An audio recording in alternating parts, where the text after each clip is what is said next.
they hate God and they don't respect life. A lot of Christians are doing the same thing. They feel like they are being true Christians. And so how? Then you respect, you have compassion to people, right? The people say they are, and they identify as women, even though they're men. Being a Christian, you want to be good. You want to be compassionate. You want to be kind. You want to be loving. So you say, yes. Mm-hmm. And so I think those are the motivations of people. Why there's so many people just wanted to do that. They would rather not be truthful because they want to be good. Still, some people think that communism is an economic theory or ideology. It's not. It's a religion. Huh. It's absolute religion. They don't believe in family. They don't believe in God. Who is the God in that religion? The state. Anything that is traditional, he hates. And he has to destroy them all. So tell us a little bit about your background, what you experienced growing up in China. Well, I was born in 1959, as I mentioned, it's the beginning of the 3-year famine that killed up to 50 million Chinese. But my real memory started with the Cultural Revolution. I was in my first grade when it started in 1966. And the Cultural Revolution lasted for 10 years, and that's pretty much my entire school years. After I graduated from high school, I was sent to the countryside, millions and millions of Chinese urban youth to get our so-called re-education. And only after Mao died, I was able to go to college, and in 1986, I was able to come to America. So I experienced this entire Chinese Cultural Revolution.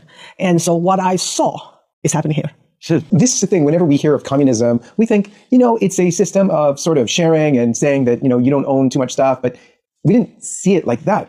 How do you identify this as communism, as Marxism? How do you see it? It seems like most of us are blind. We just don't know what we're doing. Yeah, because it's not being taught here. It's not taught in school. It's not talked about in media. So people don't know. Actually, people knew. Earlier generations, they heard about it. They learned it in school, and the people who experienced Cuban Missile Crisis, remember that communism was just right there, right? It's coming here any moment. But after that, it's just wiped out from the memory. And it's intentional. It's really intentional. So not only that, they don't know much about communism. They were taught. Just like you said, communism is all about sharing. Just like Tim Watts, the vice president candidate. Oh. Yeah, Tim Watts. Yeah, he said it's about sharing. Yeah. So make sure everyone has the same. Yeah. Everyone never had the same.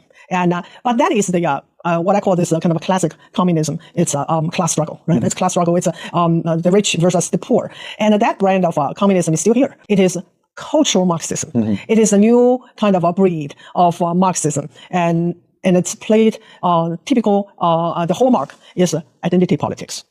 And so everyone get a label. And that's what happened to hundreds of millions of Chinese in Mao's China. We all got a label. And our label is based on our class. And you either belong to this red class, which means you are the allies of the revolution, or you belong to the black class, meaning you're the enemy of the state. When everyone get a label, and then you divide the people into two camps, what they do? They fight each other. And that's what they wanted. The Cultural Revolution is really about division of Chinese people into them and us. And you don't have to do anything. You don't have to say anything. You can simply belong to a wrong group, and then become the enemy of the class. So during the Cultural Revolution, Mao said that the reactionary intellectual authority was our enemy. So who are those people? Well, for the young indoctrinated kids, it's the teachers, the principals, the professor. And that's what they go after. You don't have to, as I said, you don't have to do anything or say anything. You belong to that wrong class, and then you're the enemy. The first killing took place in China during the Cultural Revolution was a bunch of schoolgirls, not boys. The all girls middle school. They took out their principal, gave a struggle session, denounced her, beat her up, tortured her, and then killed her. And those schoolgirls, and they were just teenagers. Why would they do this? You say, are they monsters? Well, yeah, they were turned into monsters because they were taught this principle belong to the enemy class. When you belong to the enemy, someone belong to enemy class, you need to eradicate them. That just overnight, with that kind of ideology, they turned young girls into killers. And this is the same thing happening here. Now, they divided Americans into oppressors and oppressed, which is a term that we use all our lives during the Cultural Revolution. So who are the oppressed? And who are the oppressors? Well, they determine, right? They determine. So if you're white, if you're male, if you're straight, if you're Christian, if you're middle class, whatever, you are the enemy class. And they call you the oppressor. Same thing in China. They took their land, they took the properties of those people, labeled them oppressor, and label them the oppressor, and make the label hereditary. So your properties were gone, your land were gone, but you become the oppressor forever, and your children and children's children become oppressors. That's why I see it as this is a cultural revolution, but you don't see it. Most Americans have no idea. So political identity is their weapon. And also the other thing that who are the ones that we see them on the streets doing all these riots? young people, right? Young people. How could they mobilize those young people? It's because they own the schools. They control schools. They control universities. That's exactly what happened in China. Those red guards, yes, they were indoctrinated kids. They were so indoctrinated, they have no idea what's right, what's wrong. They just answer the command. Their command is from Chairman Mao. They said, those people are bad people. Go after them. It's just that simple. And so, cancel culture. What did they do during the Cultural Revolution? They cancel everything. Everything that's old. It's called 4 O's. Old ideas, old culture, old habits, and old custom. Sure. So that is basically Chinese civilization. They all need to be destroyed. Statues pulled down. Names of institutions, streets, roads has to be changed to become revolutionary. And even personal names. And those a lot of young kids change their personal name to be revolutionary. And so books burned. The only book we have when the Cultural Revolution started, the school were closed because teachers were ousted. The principals were ousted by kids. So no school for 2 years by the time we came back to school, and I was in 4th grade. And we have one textbook. That Mao's Little Red Book. Have you heard about it? Yeah, that's it. We read it from beginning to the end and back and forth and back and forth until a year later, new textbook came out. And then it's just a little red book in math, in Chinese, in English. It's just nothing but indoctrination. And then we're experiencing the same thing here. History rewritten. One of the popular history teaching material in America today is what? 1619, which rewrote the history that American is founded on slavery. So they rewrote it. And then that's exactly what happened in China. Chinese civilization is all bad. All have to be canceled, destroyed. And then there's only one correct ideology. And that's Marxism. That's Maoism. What happens when you saw, like the young people here, they were indoctrinated in schools, but one of the things we saw the most was this trans ideology. And how is that used in a communist way? Yeah. I call it cultural revolution. I did not call it a cultural movement. It's a revolution. They're going to destroy everything. They're going to destroy social order. They're going to destroy norms.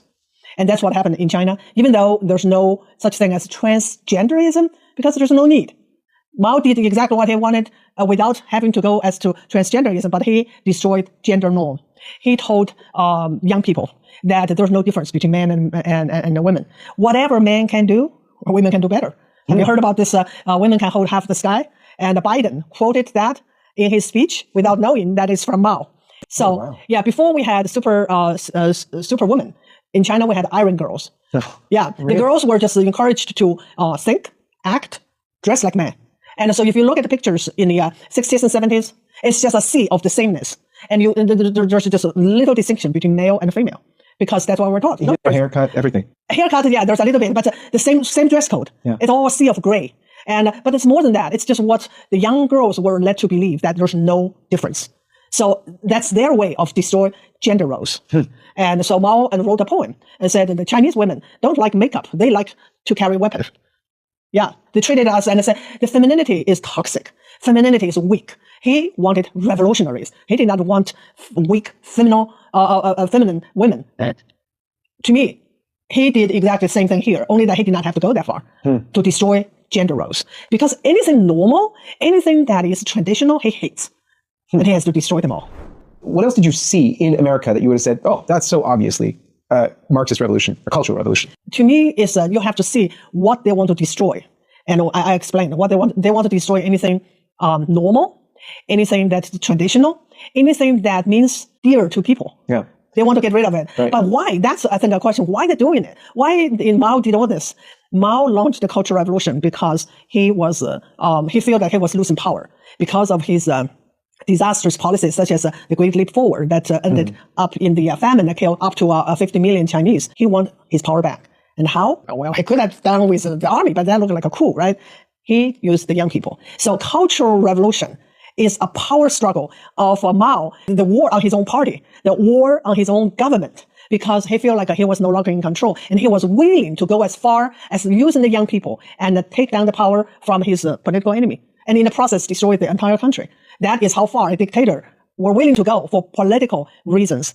And I say the same thing here. The same thing is here. What they're doing is for power. In order to for them to get power, they are willing to divide American people, to get the young people, and to have riot, to have chaos, and in the process, they hope they can get power. All that stuff we were seeing about the BLM riots, of them bringing down statues and all of that, that's all of a piece. That's all one sort of program, if you will. That's exactly, to me, there's no difference. And So when you don't know the history, you think it's something new, but it's not. It's really not. Actually, the American Cultural Revolution did not start in 2020. It started in the 60s and the 70s. It started at the same time that Mao was having his own cultural revolution. But here it's called counterculture. That, to me, is the phase one of the woke revolution. And they did a lot of damage. If you remember, those days, they really attacked church. The feminists try to attack the family, try to attack marriage. That is their cultural revolution. But back then, I would say that they haven't able to reach the critical mass. So those activists, they did not give up. They went to work. They become tenured professors. They used the next few decades to produce new Marxists. And that's what we see today. That's what we see. They are in our institutions, and they are on the streets, and now they are about to overthrow our foundation. Because to them, America is not worth saving. America is so racist and need to be condemned, need to be destroyed, and bring something new. What is that? That's Marxism. So one of the interesting things that happened in the 60s was abortion, but it got brought on as it's all about women's rights. This is not about, killing children or anything. You had a similar thing going on in China. I have a friend, Stephen Mosher, who was the first one to bring to America the knowledge about the Chinese forced abortion. In America, we would look to China and think, oh, it's horrible, it's forcing abortion. But here we have a free choice, and it's all wonderful. I hate the forced abortion. So when I came here, and then I saw the Americans, they demonstrate and they want their rights. So maybe it's okay because they are looking, they are defending their rights. So for the longest time, I was like, it's not forced, so it's not bad. But now we know it's bad because they share the same root. The root is both communism and the progressivism, they have one thing they share in common. They hate God. Both of them. Because they hate God and they don't respect life. So in China, it is just like I explained, they regard human life as resources to be exploited, to be discarded. It all depends on the party's interest or what the states need, right? But in America, they are more cunning. They are very, very deceptive. They package it in such a way that, and they convince the young women they want it. That's their right. And so I would say Marxists in America, they are much, much more deceptive than Mao needed to be. Mao did it for power, yet, and it's the same for America, the elite leadership, they understand this is being done for power, but all of the minions, if you will, all the people who work under them, who give their lives to promoting this kind of cultural revolution, they don't get the power. But why are they doing it? What's motivating them? I know. This is something I give a lot of thoughts to. And then basically your question is, who are attracted to the Marxist ideology, right? Who are attracted to communism? And I think there's quite a few different motivations. One of them is, I call it Bernie Sanders followers. They just want stuff. They want the free stuff. They want the government to take care of them, right? And there's another group. They are a real problem. And in China, we had the same kind of a group that supported communism and helped them to gain power. Those are the educated elites. And those people, you think they don't want power, they do. They feel like they know better, right? They feel like they have this duty to help the uninitiated mass. They don't know. We're going to help them. We're going to tell them this is the better way of to live. And they also have the need to make themselves feel better. And that they somehow is helping the oppressed, the marginalized, the poor or whatever. I think those are the ones that we're dealing with. Is that they push this, and they have a lot of them do have the power because they are in position of power. They feel like they are doing something good, and a lot of Christians are doing the same thing. They feel like they are being true Christians, and so how? Then you respect, you have compassion to people, right? The people say they are, and they identify as women, even though they're men. Being a Christian, you want to be good. You want to be compassionate. You want to be kind. You want to be loving. So you say, yes. And so I think those are the motivations of people. Why there's so many people just wanted to do that. And then another thing I think is this concept of guilt. So many people were sold this idea that they are just guilty. They are guilty of being white. They're guilty of being wealthy, so they have to redeem themselves. And how? By jump on the woke wagon. By saying yes to people who are men, but saying yes, you're women. And what they really do is that they want to be good so bad that they would rather not be truthful because they want to be good. Have you ever thought that perhaps this whole phenomenon, particularly for that group you're talking about, the ones who are like carry this forward almost like apostles. They're like totally into it. It's just for them, it's an actual religion. Because you said it is a religion, right? So you said earlier that they hate God. Yeah. They left the true God, and they have this new religion that they carry forward. It's interesting you say about guilt, because it is true that apart from your belief in God, you have this conscience inside you, which is sort of like the voice of God, but it's so hidden and you don't understand it. But it does make you feel guilty for all the sins you commit, the real sins, you know. But you can sort of make that guilt sort of go away if you give it to some other reason, right? So you find resonance with that? Yeah, I think there's a word for it. It's called 白左. Have you ever heard about it? No. It's the Chinese calling those white liberals. It's called 白 means white, 左 means left. So the white liberals. So yeah, so they are the real problem. They absolutely believe in this religion. And so still some people think that communism is an economic theory or ideology. It's not. It's a religion. It's an absolute religion. They don't believe in family. They don't believe in God. So it's written in the Communist Manifesto. They don't believe in ownership, private ownership, but they don't believe in family. They want to destroy family. So it is a religion, absolutely a religion. And that's why you see those people, they're just so passionate, right? Passionate about it. And because they are disciples of woke religion. Who is the God in that religion? The state. The state, yes. It's those in power. And they determine what it is. And then they don't say, oh, I want you to worship state. They say, we do this for the good of people. That's why cultural Marxism is so deceptive. They say we doing it for the poor, the marginalized, the oppressed. But what they really want is power.